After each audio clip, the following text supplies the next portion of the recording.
Well, good morning from Australia here in Adelaide. My name is Jamie McNichol, better known as the Southern Truth, coming to you live on a historic day, which we are going to talk about.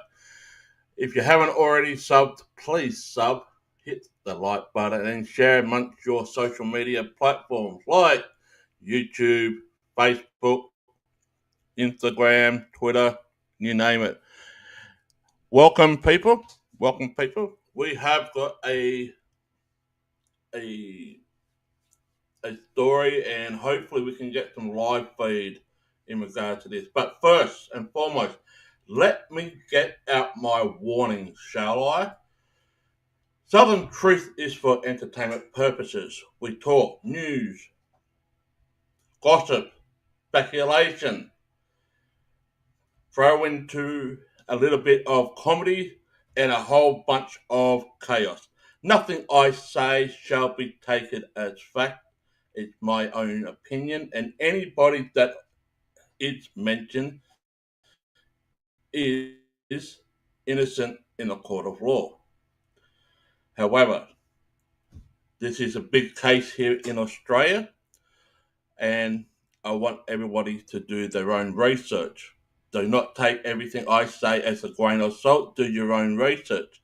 And any opinion that's in the chat room are their opinion only, and it's nothing to be afflicted upon my opinion here on Southern Truth.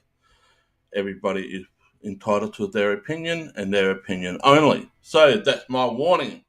There is going to be some trigger warnings, and I will say this, that when they do come, please, if it does affect or trigger, please just block your ears or just mute the button, whatever you can, because this case that we're going to be talking about is one of, if not the longest cold cases in Australia's history. And what am I talking about?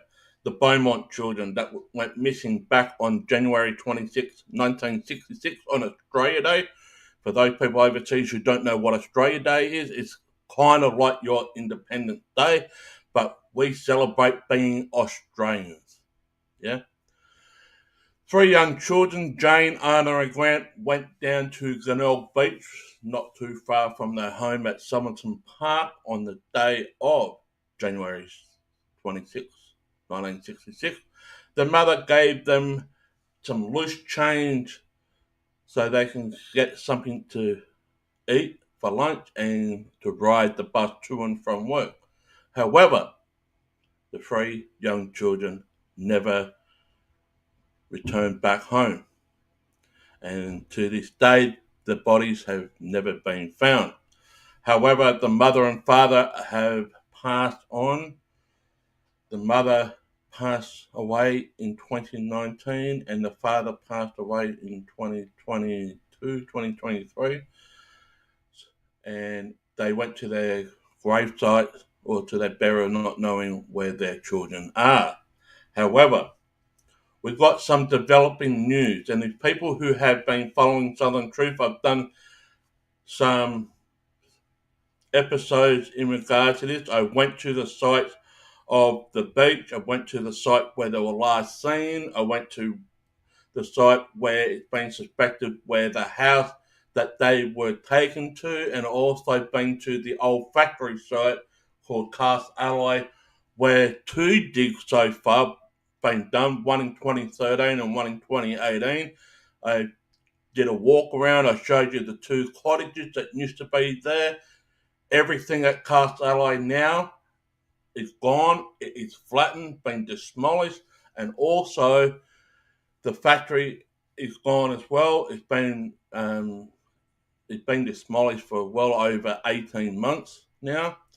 So what has came about is that privately funded by an independent politician who used to be a journalist who did fund the 2013 dig, but also came out with a new funding with private investigators, and that they're at the site as I speak right now doing the third and final dig to find the missing Beaumont children. Now, they're not just digging in one spot. There's three sites on the old factory's ground where they will be excavating down deeper, longer, and wider.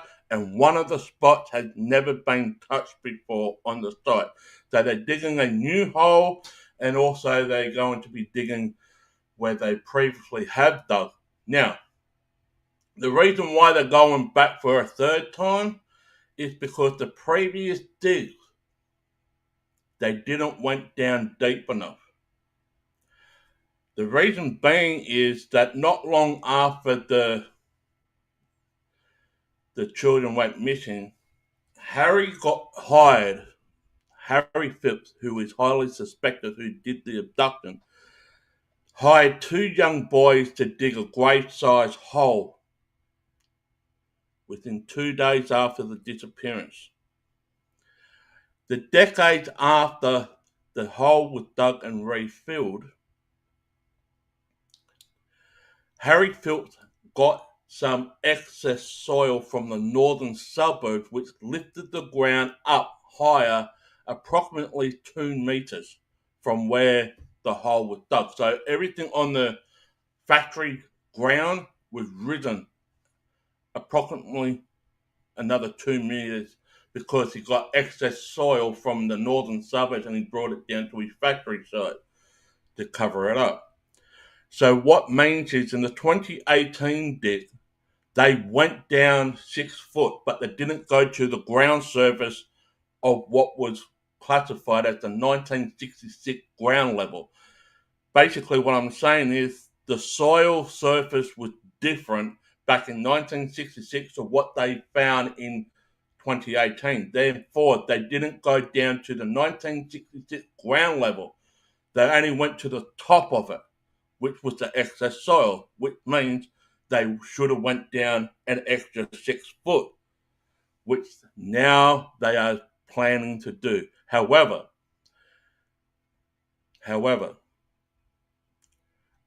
they only been given 1 week to do this dig, and if nothing comes up, that's it.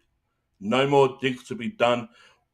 The land has been given back to the South Australian government, which is going to be sold off to build residential houses on it. So you have to think for yourself. If they don't find the Beaumont children here this time, houses are going to be built on this in the near future, and the questions still remain: where would the Beaumont children will be? Let's go to 7 News Australia. They have an article in regard to this. This came out about an hour ago, and if we do indeed find a live feed, which I am not holding my breath because right now all they're doing is clearing away the trees and doing some marking so they can prepare themselves for the actual dig on Monday. Now, I was supposed to be on the scene, live on the ground, till I got a message from the private investigators yesterday saying no one is allowed to attend due to the severeness of this case, and therefore, because it's in a residential area, we want to keep everybody from the public away. Therefore, only the mainstream media is to be there.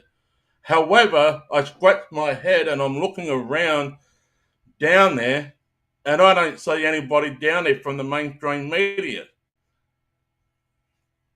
Maybe it's because today is not the official dig that they claimed it out to be last night, that today was going to be the start of the dig.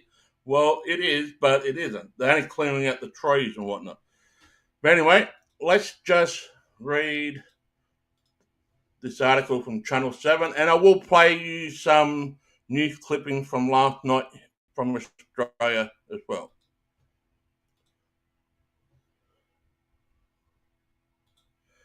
So if anyone can see that, give me a thumbs up in the chat room. Uh-oh, it's refreshing. There you go. Give me a thumbs up if people can see that in the chat room. Press 1 if you can. Press 2 if you can't see it.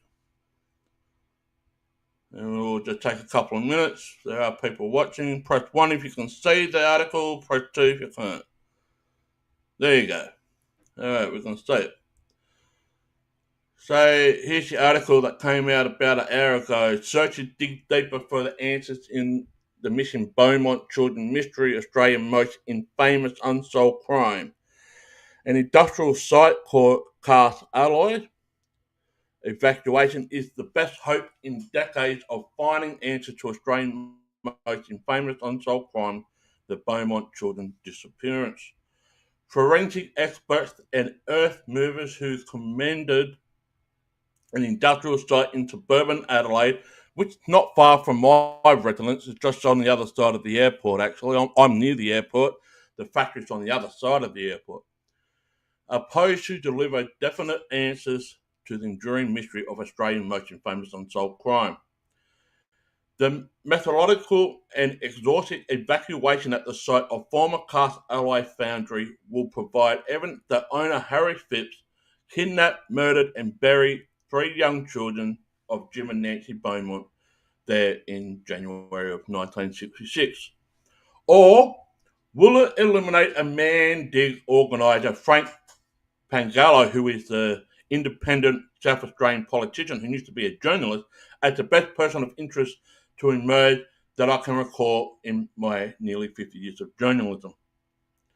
Quote, and I don't want to die wondering when the government sells this property off to build houses, which they're about to do, and then it's redeveloped that they didn't do the search properly. Since Jane 9, Anna 7 and Grant 4 vanished without a trace during a seaside outing to Glenelg Beach on a steaming summer day 59 years ago, there have been countless searches for them at sites across Adelaide, some based on as little as a psychic vision. If people don't know, not long after the disappearance in 1966, the South Australian government and the South Australian police brought a European psychic over to Australia, to Adelaide, to solve it, and he basically said that the children were buried under a factory floor. However, they went to the wrong factory.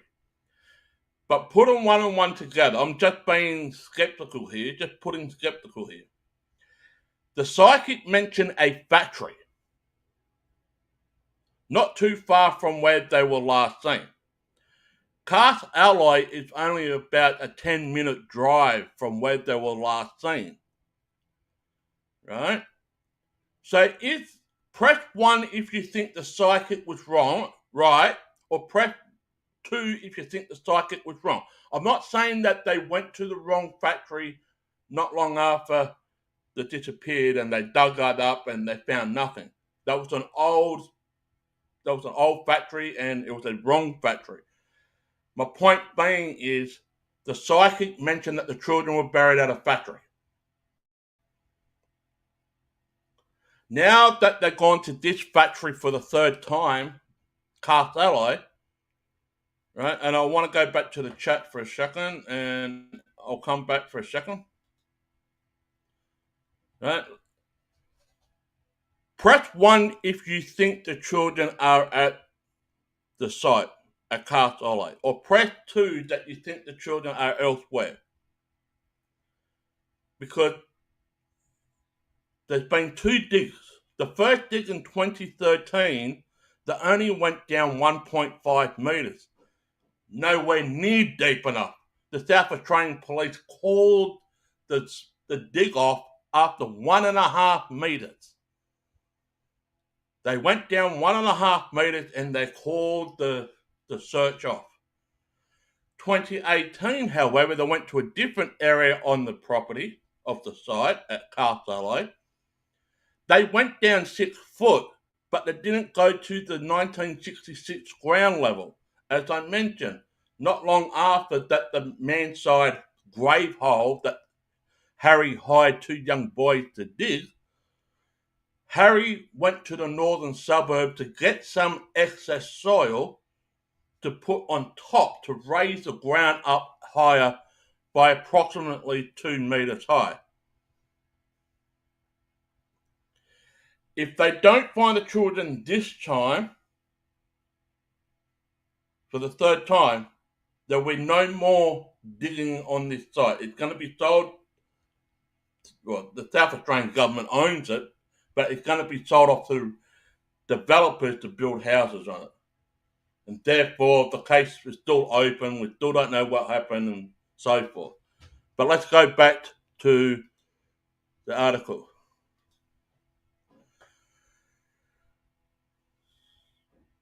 This will not be the first time Castalloy location has been examined.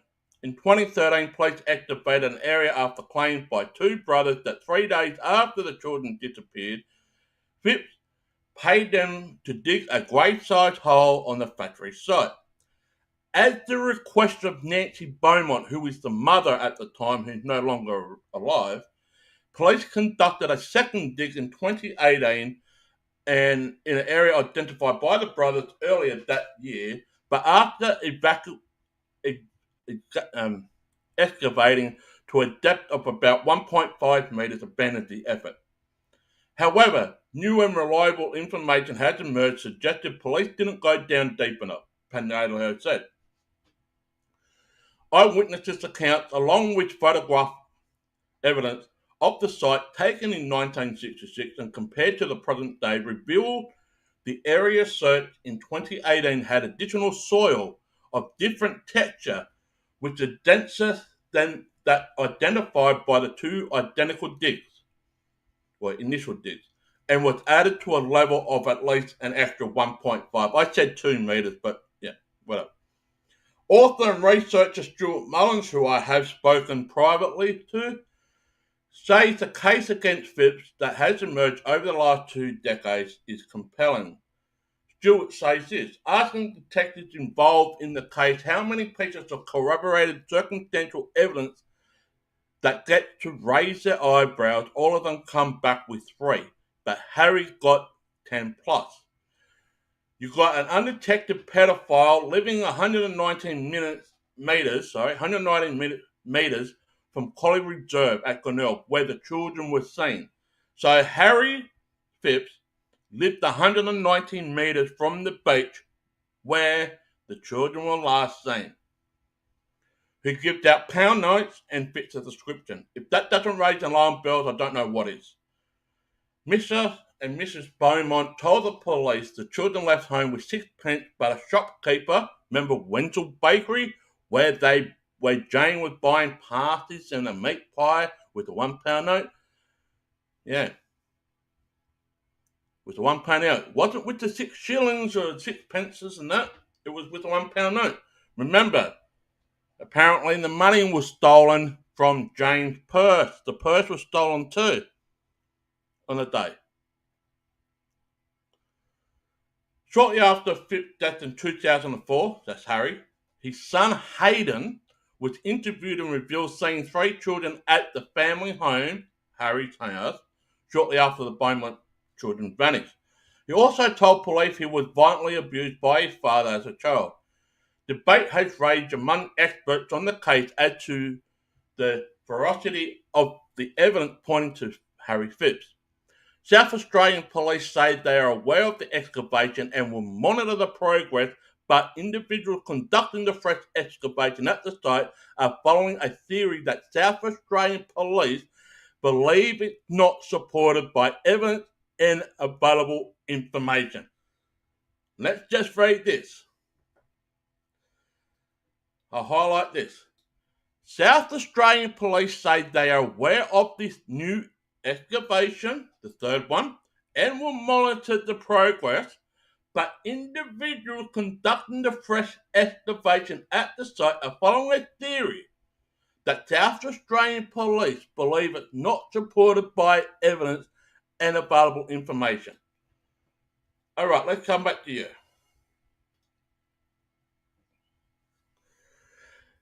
This is the problem with the Beaumont children missing case. The South Australian police doesn't believe anything until there is concrete evidence or proof that the Beaumont children are there. This case has been going on for 59 years and it still hasn't been unsolved. There has been a lot of corruption from the top down, from the state government to the police to lawyers to businessmen, you name it, because there is a club here in Adelaide called the Gentlemen's Club where all the top people in politics, lawyers, police, business, they all mingle with one another and they all talk and flip the handshake, you know, the gentleman handshake. They all hang around together. As a matter of fact, there's a Milligan report that's been kept away from the public eye for another 80 years. With all the sex crimes and whatnot that do with missing children, has been hidden away now from the Australian public for another 80 years. So what did that say to you? People say there's another place where the children may be. Well, I will say this. The person who, excuse me, the half sister that is making these videos and speaking on behalf of the family, the problem is she's claiming that she witnessed the children being taken, but she wasn't alive at the time when the children were disappeared. She wasn't born yet. She was born after the disappearance. That's why the police haven't taken that story seriously. But yet many people believe that story, but they don't understand the actual background story that the half-sister who's making videos on social media claiming her father is involved. She's witnessed the disappearance of the being taken. She wasn't even born at the time. So how can she witness something unless she can see in the future or in the past? How can she see something if she wasn't alive at the time? She wasn't born at the time. However, I will say this, South Australia did have a lot of pedophilia crimes around the time of the missing Beaumont children. But it was unknown that 3 children disappeared at the same time. Yeah, you might have 1, you might have 2 at the most, but 3, it never happened before since the Beaumont children. At the one time, at the one place. You get what I'm saying?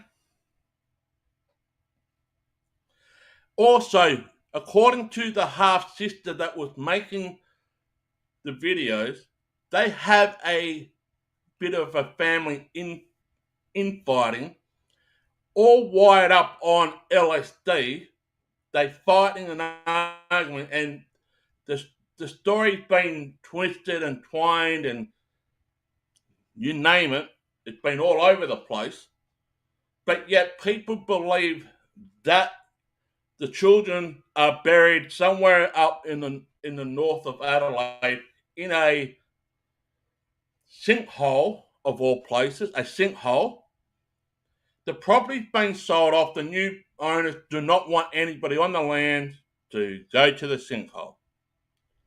Okay, but there's a problem. How can a half sister be allowed to make videos and allowed to make comments on the missing Beaumont children when she wasn't really born at the time? She didn't say anything, but she's claiming she did.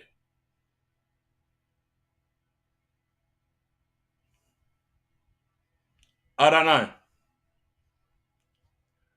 I do not know. But anyway, let's go back to the article.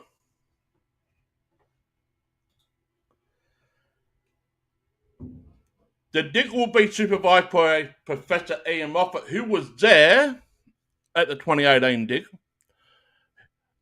Professor Ian Moffat is an archaeological scientist involved in the 2018 dig and an anthropologist and anatomist, Professor Marcia Henneberg, who has expertise in locating hidden graves.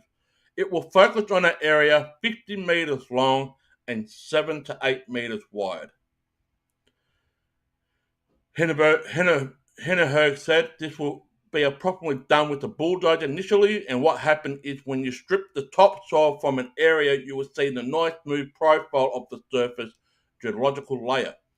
If there was a burial, then the geological layer has been disturbed and the soil that was put back as the grey fill obviously is mixed. So you see the difference of the soil colour and the soil texture. Henneberg expects investigators to be on site for about a week and estimate about 50% probability of finding anything of significance.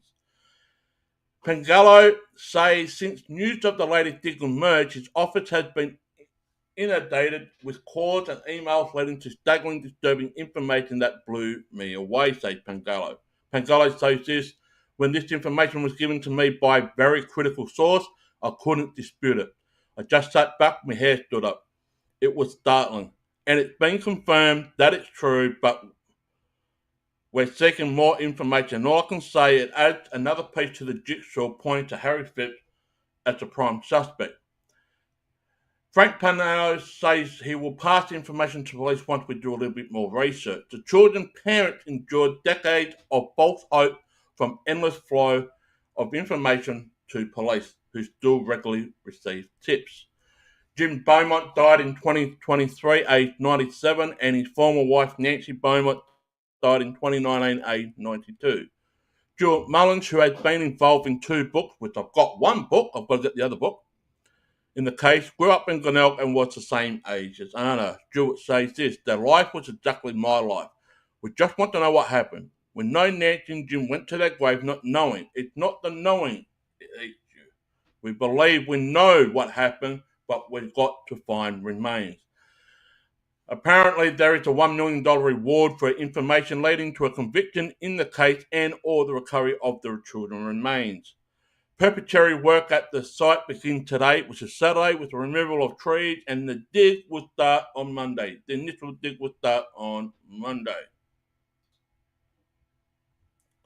So, I've got a couple of video clips from the news last night that I wanted to share, and one is from A Current Affair, the other one is from Channel 7 Adelaide. It's only a short clips on both of them in regard to this, so you can get a bit of a rundown more, right, of what is actually going on. So let's just go here for a second. I've got a couple of things. I'll do the A Current Affair one first.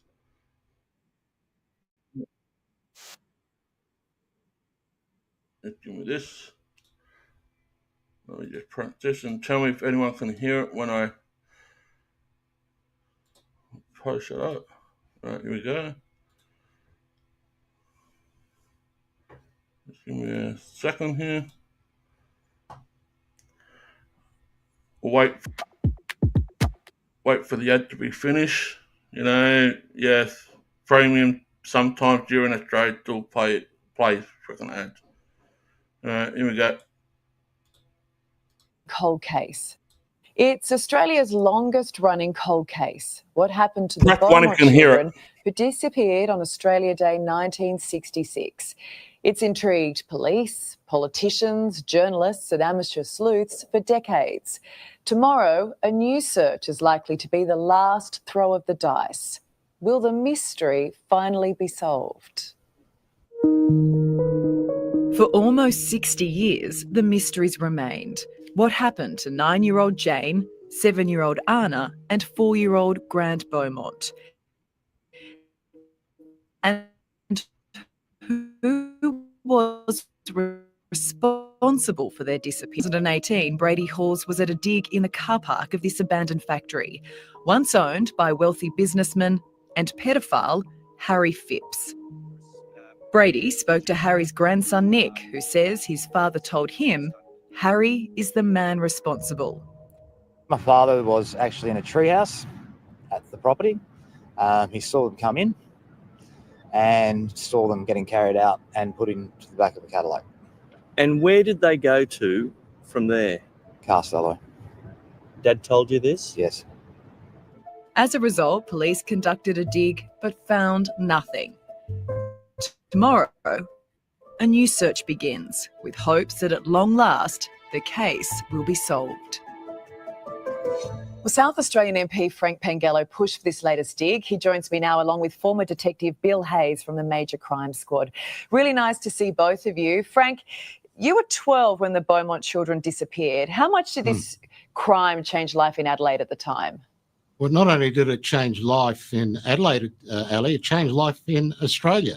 The whole tenor of Australia changed at the time because of this incredible crime that was committed. Life changed for families and also for children after January the 26th, 1966. Yeah, I think we lost some of our innocence and parents were no longer so willing to let their kids just, leave the house and wander, and we didn't feel safe. But you've covered this case as a journalist and now as a politician you've helped make this second dig at the factory happen.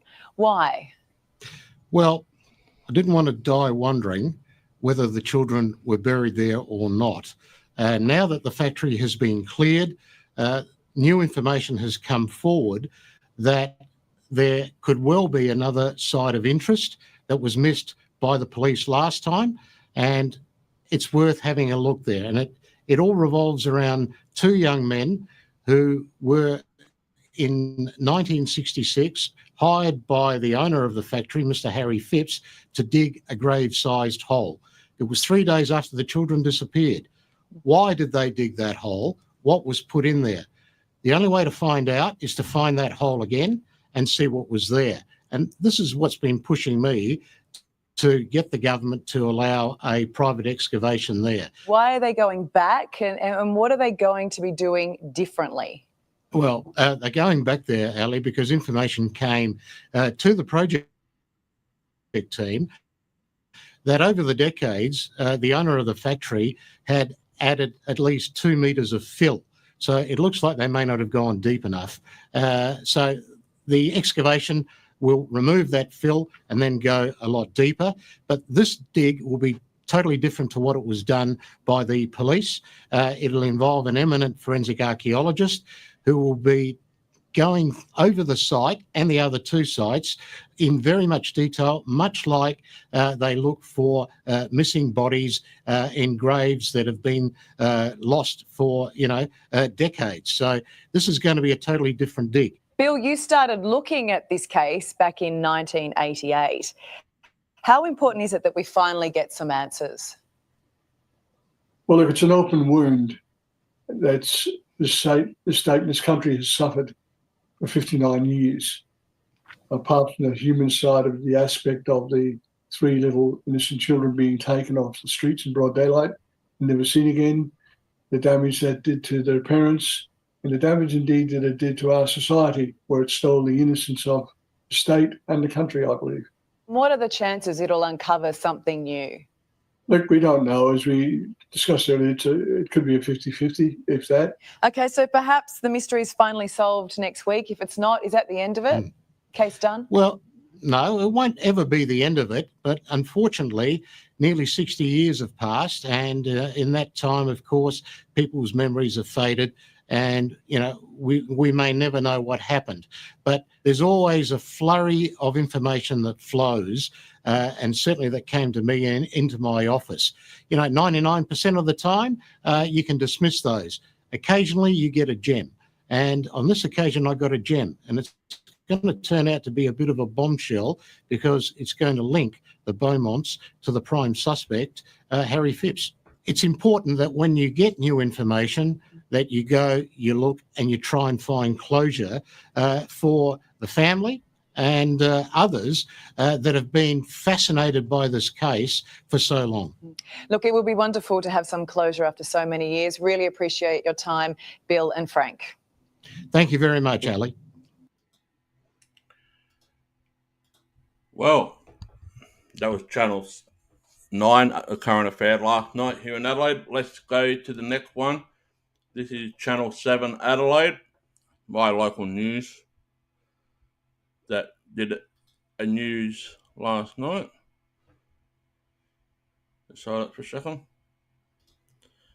Alright, here we go. And we will be here. And we'll go here.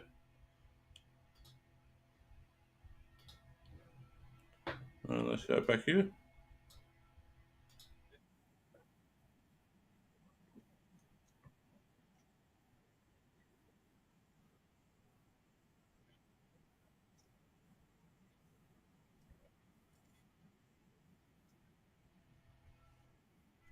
Hold up for a second, it's still rotating. Oh man, wish there was. It's still rotating. I have shared it, but it's not coming up on the screen. Just give me a second. There we go. Delayed telecast. Once again. There we go. Here we go. This is from Channel 7 News, Adelaide. Now to some exclusive details about a dig that hopes to solve South Australia's most enduring mystery. A new search for the Beaumont children begins tomorrow, and for the first time, 7 News can reveal the extraordinary discovery that lured investigators back. This piece of land at North Plympton has long been put forward as the possible gravesite of Jane, Anna and Grant Beaumont.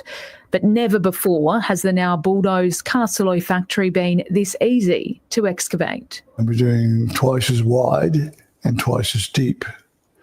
So it's a massive undertaking.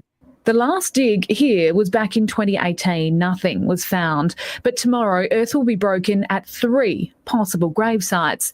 An experienced team, including forensic archaeologists, will dig and sift by hand. There's a new site and they may not have dug in the right place last time. Former homicide detectives Bill Hayes and Steve Van Apperen, who have been looking at the case for decades, say evidence is building. And it all points towards one man, local businessman Harry Phillps. The circumstantial evidence does point in a certain direction, and with a lot of these cases, if you don't search, you're not going to find. 2 men now in their 70s were paid by Phillps to dig a large grave-sized hole in his factory grounds, a place that a former work colleague say he'd stop and stare at every afternoon. That's serial killer behaviour, where they go back to the place of the kill or where they've left the kill. And tonight, 7 News can reveal bold new details. It's claimed that Harry Phillps had this whole site raised, tons of dirt trucked in from the northern suburbs to lift the ground by 2 metres not long after the children disappeared, which is why this time investigators are digging deeper. Phillps also lived near Collie Reserve at Glenelg, where the kids were last seen on Australia Day 1966. The morning of the abduction, the 2 younger children got up before the sister Jane and had come out to the mother, and they were jokingly saying to the mother, "Jane's got a boyfriend, Jane's got a boyfriend." Police aren't involved in tomorrow's dig, at least not yet. But if any new evidence is found, this site will be declared a crime scene. 7 News will bring you the developments as they happen and in a special broadcast at 8:40 on Sunday night. Hannah. All right. So, what do you think? Leave your comments in the chat room or in the comment section below this video. I mean, do you believe the children are there? There's already been 2 gigs in the past, but however, they didn't go down deep enough.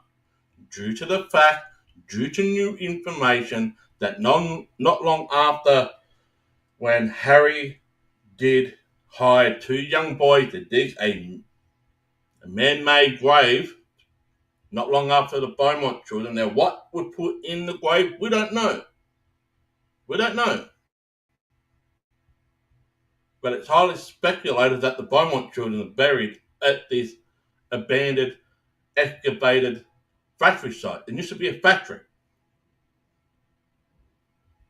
But if the children are not found for the 3rd time on this site, then they will never dig there again. Remember, they've only been given 1 week to do this operation. 1 week. I truly believe it's not long enough because I've been around the site and it's not a small job to do if you want to dig up every single part of that factory. They're only digging 3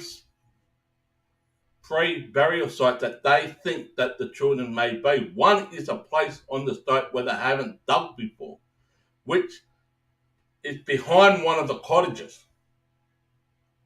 And if people haven't seen my videos, please go on to the live thing, and I have got them there. I have got the videos of the Beaumont children where Shay and I did a walk around at all the locations.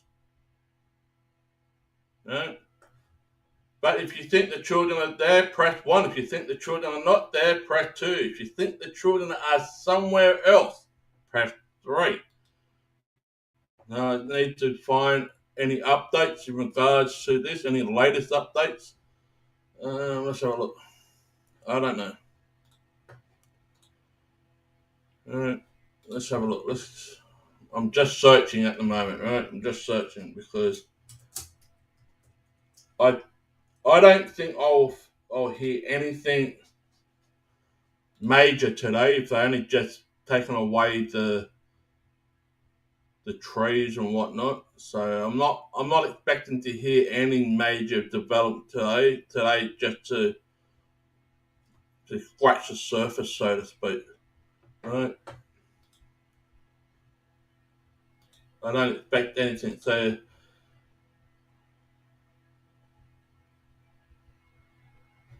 let's go here.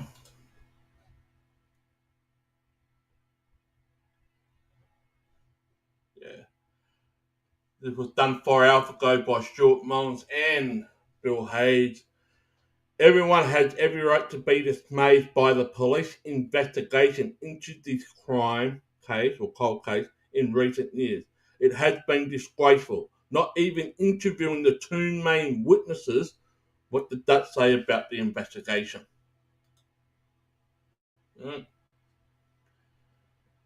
So there hasn't been any updates at all. At the moment, there haven't been really any updates. Let's just go to 9 News Adelaide. I don't think there's any major updates at all.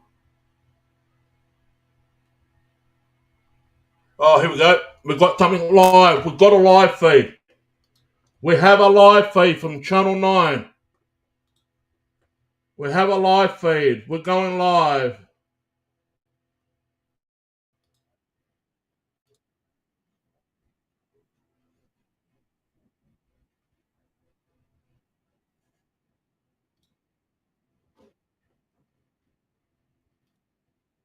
Oh.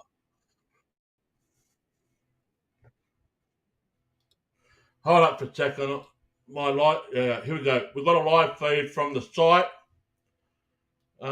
This was investigation that pieced together all the circumstantial evidence that points to the previous owner of the site, Harry Phillps, as being a prime suspect, probably the best suspect I've. Bill is a former major crime detective and has worked with Stuart on the Saturn Man and I'm asking to kill the missing Beaumonts. And the search for the missing Beaumonts, and the other book, the search for the missing Beaumonts. But Stuart and Bill have worked together in investigating the possibility that Mr. Phillps was involved in the kidnapping, abduction of the Beaumont children on the 26th of January 1966, and that 3 days later may well have been buried on the site we're all standing on. I'll just give you an explanation of what's going to happen today. As you've seen, the excavation has already started. The heavy earth-moving equipment, where they are at the moment, that's a new site that has been identified by the project team that hasn't been searched before. Now, it's come to light that there was a gate here that wasn't previously unknown. We know that in 1966, 3 days after the Beaumont children disappeared, 2 young men were employed by Mr. Harry Phillps to dig a grave-sized hole around here. The boys didn't realise what they were doing. They weren't told what it was for. They were paid by Mr. Phillps, and only years later did they make the connection between the disappearance of the Beaumonts and the possibility that they dug a grave where these bodies may have been interred. It led to a search in 2018 on an adjoining property not far from here. Now, it's been learnt that that property was not owned by Mr. Phillps in 1966. He only took possession of that property in early 1970s. So it may be a bit doubtful whether he would have been trespassing to dig a hole. And it also, because of the passage of time, those 2 young boys may not have identified the right spot that the police had dug before. Also, new information has come from former employees of Castalloy that at least 2 metres of fill have been put on the site over the decades since 1966. So it is quite feasible that the police may not have dug deep enough in the last dig. Also, they may not have been as meticulous as they could have been in searching for human remains, which now brings us to this site here today. This is a new site, and what will happen, Professor Marchie Hennenberger will explain what the process is and how he will conduct the dig here. But essentially, trees have to be removed, and then 2 metres of fill will have to be taken off, and then Professor Hennenberg will look for the area that may have been excavated in 1966 by the 2 boys, or any other signs that there were excavations there, and then he'll conduct a very meticulous forensic dig to see if there are any remains, but he'll give you some more explanations. So the reason that we are here again today is that this is a new site, one that the police have not explored previously. And it's important, I think, that we do come here and have a look once and for all to either disprove the theory that Mr. Phillps had buried the children here, or if we find the children here, it would be, I have to say, quite an emotional moment for all of us if the remains are found here, because this is the great Australian tragedy, one of the greatest unsolved crimes, and I think all of Australia want to see closure on this crime. I will reveal now some new information that has come forward. I mean, each time this case appears in the media, many people come forward with recollections or new information. Most of the time, it's not useful information. But occasionally you'll get a gem. And a week ago, I received a call that really stunned me. And in fact, it blew me away when I heard that. The call I received told me of a link between the Beaumont family and Harry Phipps.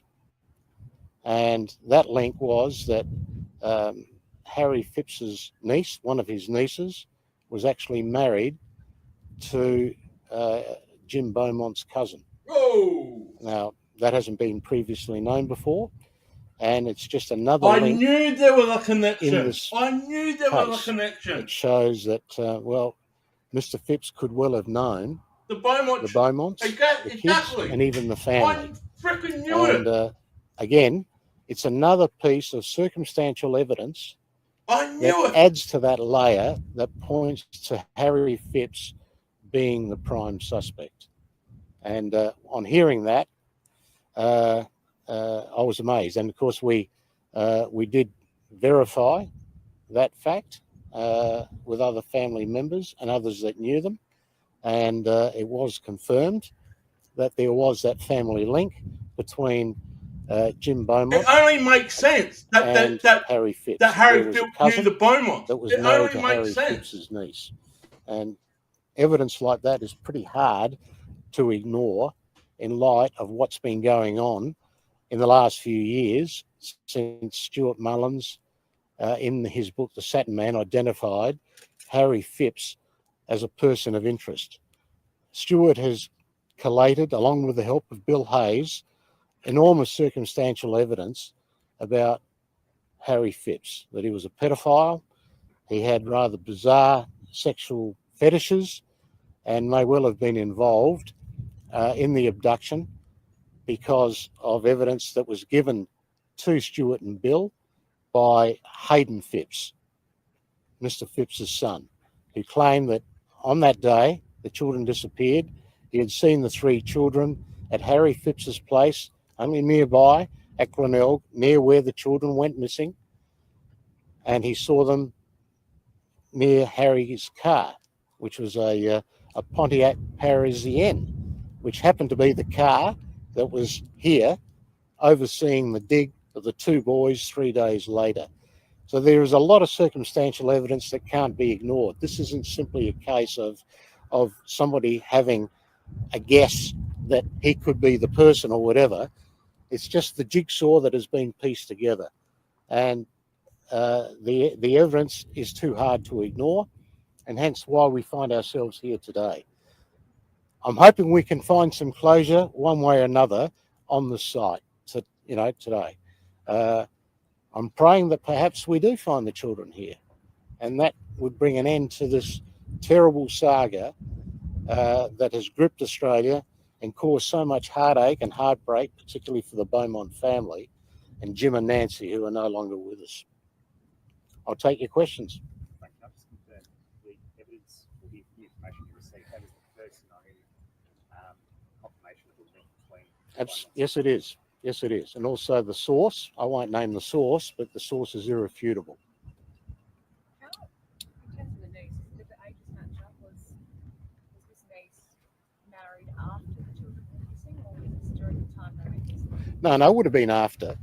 It would have been after. The person, the niece is, I would say, is probably in a mid to late 60s now. But again, it's just too much of a coincidence to ignore. What's the significance, would you say, of that connection? Well, again, it just sort of points to the fact that Mr. Phipps may well have been known to the children. And if you look at the events of that day, when they went missing and when they were playing on that reserve at Glenelg, they were very familiar with the person. They were playing with him and then went with him to the bakery, the Wenzel's Bakery, where they bought lunch with a £1 note. Now, the kids were only given a couple of shillings for their lunch by their mother at the time. This £1 note was given to them by this person. It's known that Mr. Phipps often tipped people with pound notes. he was a wealthy industrialist. So that's why it's worth exploring this new link. Have you taken this piece of evidence to the police? And if so, what have they said? Well, this is probably the first time they're going to hear about it, but I'll see if they're going to take an interest in it now. They've been rather ambivalent about this dig, but I thank the police and the police commissioner for allowing this private excavation to take place. This is the third private excavation that's been undertaken looking for the Beaumont children. The first two, if you may recall, was after 1966 when a Dutch clairvoyant called Gerard Crozet was brought out. Remember I said about the clairvoyant psychic? At a factory at Somerton, and that there was a search of that place, and that was paid for by the then prominent property developer Con Polides. Back in the mid-50s, Mr. Polides, who often told me how we wanted to see this case solved because he was heartbroken for Nancy Beaumont, who had worked for him. And in 1996, they went back to that site, and Mr. Polides had paid for a private dig. Unfortunately, it didn't turn much up. Here we are again now, some 30 years later, with a new suspect and new possibilities. So the sites that you've marked out for excavation, factoring in the 2 metres of additional topsoil, how far down will you be? Well, look, I haven't marked those out, but Professor Marci Hennenberg will give you all the details of how he intends to carry out the excavation, and you'll also hear how the earth movers will conduct the dig. And just to clarify, so the niece and the cousin were married after the Beaumonts disappeared. There is an inference or a suggestion that they would have been known to each other while the children. Well, there is a possibility, as a result of that information, that Harry Phillps, the uncle of the niece, may well have been known to Jim and Nancy Beaumont and the children. So it's a link that you can't ignore. And again, as I said, it just adds that layer of circumstantial evidence that has been pointed. How did the police not know this? Being the prime suspect and major person of interest. Frank, why do you think the story of the Beaumonts has captivated such a national audience? Well, I was 12 years old at the time when it happened. Australia in those days was a far more innocent place than it is today. We didn't have social media and anything like that in those days. We had a lot of freedoms as a child. And when those children disappeared, it changed all that. My parents of my friends and others that I knew suddenly became more protective of their kids. The South Australian police got a lot to do there. Went out in public. I mean, it really changed the face of Australian society. It really did. If you lived through that period, you would know that. And also, when the case comes up, I mean, have a look at you all here today. You're all here because this case has fascinated Australia for 59 years and everyone wants closure. If this dig isn't successful, what then? It's the last hope? Well, it's the last hope here because the government intends to redevelop it. But who knows? We may get information coming forward that could lead to the discovery of their remains. Somebody out there still knows. And this is why it's important that there is continued media interest, that this isn't forgotten. It's been convenient for the police. They haven't really pursued it as much as perhaps they should have. And if you go back to 1966, they bungled this case. And it's embarrassing for SAPOL. It is. When they didn't react How are as they going to quickly be as held they did, responsible they now? thought in the first 24 to 48 hours that the children would turn up, that they'd just gone missing and run off somewhere. And they didn't put as much urgency into the search as they should have. You had Jim and Nancy Beaumont circling Glenelg, looking for their kids in all hours of the night. In fact, they kept doing that for years. Such was their heartbreak. Police at the time were badly under-resourced at the Glenelg police station. I got that information from police who were detectives at the time who told me we bungled it. We didn't have enough resources in there. There were hundreds of people lined up to give evidence to police at the police station. There's been and other one police reports and they officer didn't in there follow taking through. written statements. And in the end, people just gave up and walked away. Exactly. Who knows what they missed at the time? They were involved And, in it themselves. Police officers, Bill will tell you that those first 24 to 48 hours are crucial in trying to deal and solve crimes. The other thing about the Beaumont case is that, in many cases, it's the help of the public that solves crimes like this. Exactly. And information That's why I've comes been forward. doing it. It's the And public many that others. usually do it. There's always good detective work to finalise the thing, but it's the information from the public that is vital. Could we perhaps talk to Margie? This is the first time you've been involved in a dig like this. Tell us what the plan is. Well, it's not the first time I'm involved in forensic digs. I was involved in such digs in Europe and in the United States, in Texas and in South Africa. And what the plan is to use the well-known archaeological technique, which is stripping the fill, stripping the original topsoil as well for about 200 millimeters, and then cleaning the geological layer of the ground. Had there been a dig, it would have disrupted the continuity of the layer, because people digging would remove soil from deeper layers, and deeper layers usually differ from the top layer in color, in sort of texture of the geological deposits, and therefore when the hole is backfilled, you will see different colors and different soil structures on the cleaned area. Once we identify, if we do, this what we call a grave outline in this case, then we'll dig around it so that it can be explored.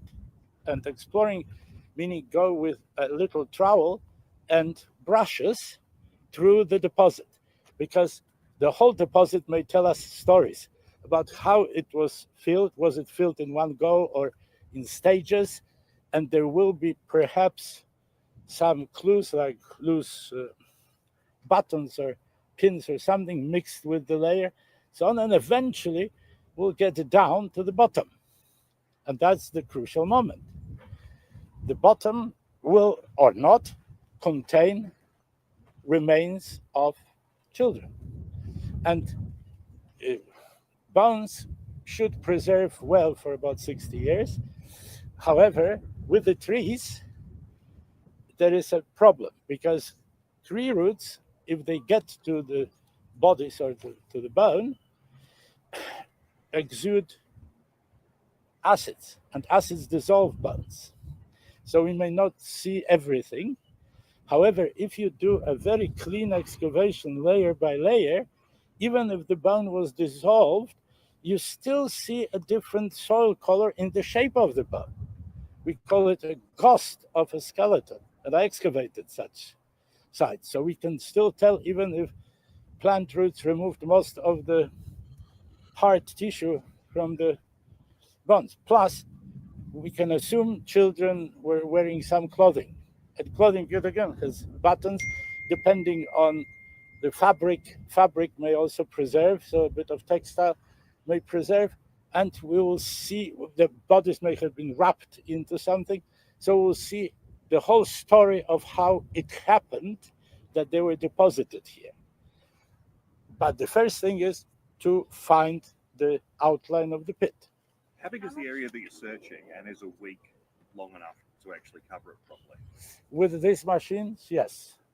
Because we have about 50 meters long, 10 meters wide area to search. There's 500 meters squared. The Flavio, people are very good at precise excavation. So, and what we need to do to find the pit is just to strip the 2 meters of the landfill and then about 200 millimeters of the top layer of the original soil. And then we'll see whether there is a indication of the pit or not. So it's not that much digging. Once we find the pit, we only dig around the pit. It is fine. We can do the job. How much more thorough is this process than what detectives have done previously? Well, as far as I know, I haven't seen everything they did. They just had a backhoe and dug holes in the ground. And that's the problem. The second dig right here in 2018 was run by actually my colleagues from Flinders University, from archaeology, and they were hopeful to use the ground penetrating radar and electrical resistivity of the soil, geophysical methods, to find the burial. But first of all, they did not realize there was 2 meters of fill. And the second thing is, and I worked with ground penetrating radar since 1985 when we were looking for graves in Italy, ancient Greek graves. Human bones are too small objects to be detected by ground penetrating radar or by the electrical conductivity. You can find a nice stone tomb by ground penetrating radar, or you can find a freshly put in strong coffin, empty space. But bones are the same size as tree roots, and the radar doesn't work. It's like using the radar is like using a telescope to find a needle in a haystack. And we have a haystack, and we'll have to go with our hands through the haystack to find the needle. If the bones are identified or located, rather, what's the process for actually linking them to the Beaumont children? Do you have DNA samples, or will it be a matter of physically matching it to the size of the child? What does that look like? Both. When we find the bones, because we are in the state of South Australia, we'll have to notify the police and police forensic units. I actually trained some members of those units, so it's the same. And what one does is one takes the skeleton, and from the skeleton, especially from the dentition in children, one can tell the age quite precisely. So we can tell the age. We can tell the body height. Those children didn't have any specific diseases or pathologies. So, no, and eventually DNA can be also obtained. And DNA, first of all, will be compared between the children to find out that they are siblings. But then there are still surviving members of the Beaumont family, although distant relatives. So it can be, then DNA can be compared to those distant relatives. Eventually, and we have done this before with, for example, a first victim of Snowtown murders, one can reconstruct the face from the skull. It's not a precise reconstruction, but still it can be done. So the process of identification of skeletal remains leaves very little doubt at who these children will be if we find them. You'll find a lot of bones, obviously, a lot of animal bones, but with your background, you'll be able to tell whether a bone straight away is human or not. My full title is Professor of Anthropological and Comparative Anatomy. And I did anatomy of koalas, published out of koalas, of dingoes. So I can tell whether the bone is human or not, and I can mostly tell what animal the bone belongs to.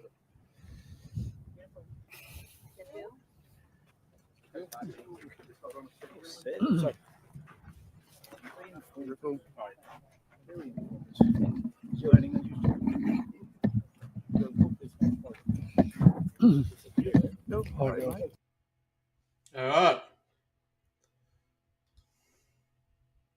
Okay. Let's go back to you guys. What do you think about that? Well, we had some bombshell information that just been released. I freaking knew it. I had a gut feeling that the Beaumont obviously knew this man because when they were playing down at Collie Reserve, down at Glenelg, the people that were there, the other people, they were saying that the children must have known the man because they were playing with one another. Like the bombshell that the niece knew the Beaumonts. There was a connection between the Phipps family and the Beaumonts, that they actually knew each other. Wow. Wow. It makes sense. It makes absolute sense that the children were playing with the man down at Glenelg Beach at Collie Reserve. And everybody around that was seeing it said, oh, this is normal. Right? This was like, it was either an uncle or a family friend that the children must, like, the children was playing on his, like climbing on his back and flicking towels and running around with him. They're playing, man. South Australian police have really fucked up this time. 59 years. For 59 years. And like they said, like Frank said, the guy with the first guy that brought out, lack of resources. Yeah, they had all these hundreds of witnesses that were willing to give evidence and statements and that, but the police just didn't want to do their job because they think that, oh man, I freaking knew it. The day that I did the video, when I was on the scene with Shay, we were walking around the location, my gut was telling me the only thing that makes sense that the children must have known who this man was. It only makes sense. And now, after all this time, Frank gets a call last week stating that his niece knew the Beaumonts and they had a connection. Oh, man. Man. There has been so many twists and turns in this cold case, but this one, what we just found out in that live press conference, that is the biggest bombshell in this case in 59 years. That is the most biggest. I mean, it only makes sense. It is crazy. I mean, I knew this.